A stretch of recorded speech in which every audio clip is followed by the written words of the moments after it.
guri cusub, nolol cusub, waxyaabo badan baa isbeddel ku socda. Aragtiyo, dhawaaqyo, caraf cusub, cunto qariib kugu ah, xeerar ad adag ee dhanka nolosha. Haddana waxaa jira hal shay oo weli sidiisa ah: jacaylka aad reerkaaga u qabto. Hooyooyin, wiilal, xaasas, walaalo, waxaad rabtaa in dhammaantooda ay noqdaan kuwo faraxsan oo fayaqab ah. Waan ku caawin karnaa. Dunidan cusub aan kula hagno. Si wada jir ayaan ku dhisi karnaa qoysas fayo qaba iyo adiga oo fayo qaba.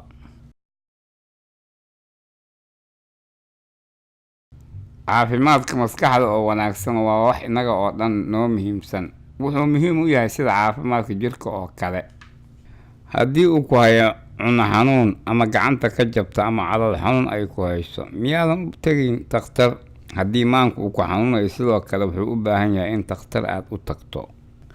Dadka qaarkood waxay is yiraahdaan daaweynta caafimaadka maskaxda waxa kaliya loogu talagalay dadka waalan. Laakiin daaweynta caafimaadka maskaxda waa dadka oo dhan. Caafimaadka maskaxda dhimirka macnaheedu waa in aad hubiso in dhimirkaagu yahay mid caafimaad qaba.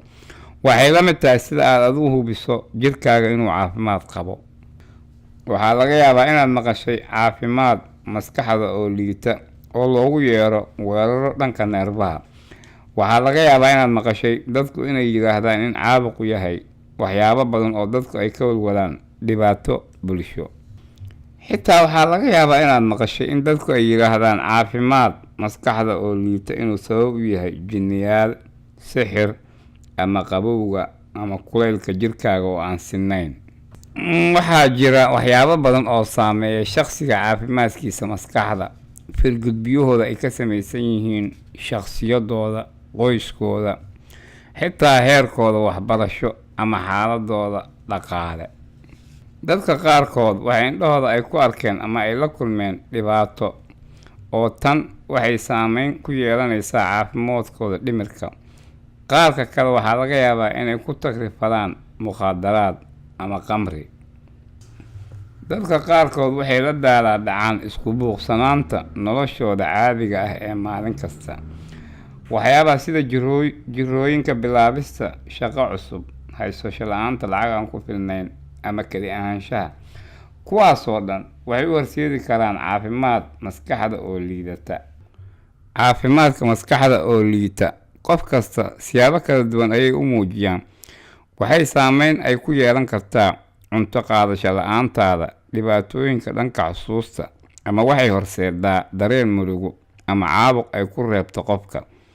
Xitaa waxaa dhici karta in qofku u keento xanuun jirka ah sida madax xanuun, dhabar xanuun, matag iyo shuban.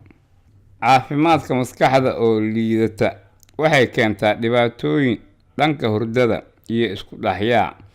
Xitaa waxaa dhici karta inay horseedo xanuun dhanka dhimirka sida waali ama xaalad laga walaaco.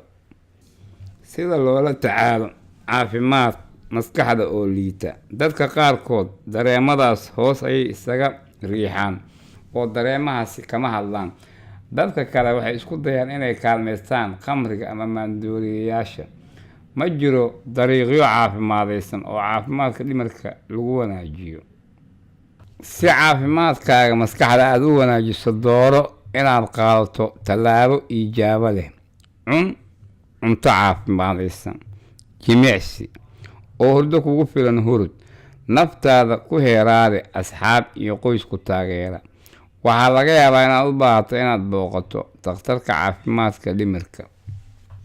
Takhtarka wanaagsan wuxuu isku dayi doonaa inuu fahmo waxyaabaha aad aaminsan tahay.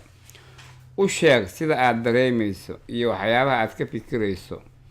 U sheeg waxa adigu aad aaminsan tahay inuu sababay caafimaadkaagu maskaxda oo liita iyo waxa ay kula tahay oo wanaajin kara. Takhtarkaagu wuxuu isku dayi doonaa inuu kaa caawiyo si loo soo saaro maskax caafimaadaysan, si markaad aad u noolaato muddo dheer iyo nolol farxad leh. Wadajir uga wada shaqaynaynaa si aan u dhisno qoysas faya qaba iyo adiga oo faya qaba.